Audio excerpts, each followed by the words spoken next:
Saudi Arabia, to this day, has no rivers or natural lakes.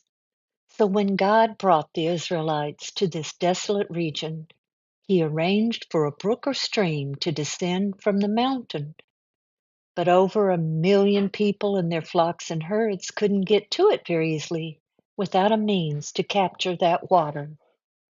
When Ron first went to Mount Sinai in 1984 with his 2 sons, he said the first thing he noticed was what appeared to be an artificial lake at the foot of the mountain. To him, this was the solid piece of evidence that something had taken place here that was very out of the ordinary. When he returned in April of 1985, more evidence was revealed. Seep wells along the edge of this man-made lake. Michelle, this is the where they excavated a well when your dad was here in '85, and David Fassel had brought his gold detecting equipment. And when they said they triangulated and said we get a gold reading right here, right here.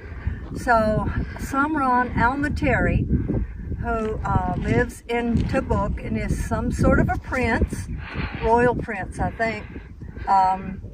He had a whole crew come follow them in Mercedes and, real fancy vehicles, the way he told it. And he brought a dig crew and they began digging here. And when they got down 20 feet, which I'm assuming is the bedrock, they found a gold bracelet.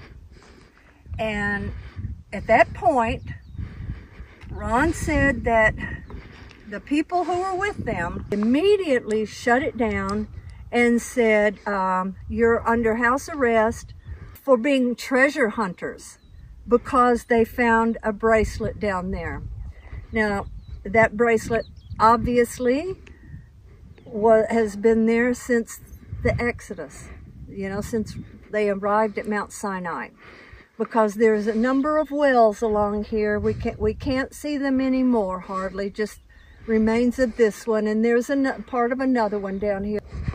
But Ron said that he could just imagine a Israelite woman coming to the well to get her water out, and the bracelet fell off her arm, and it went down there and preserved it for all these years. And so God had to have planned that, because they never, ever would have found this without that. Right. So. Absolutely.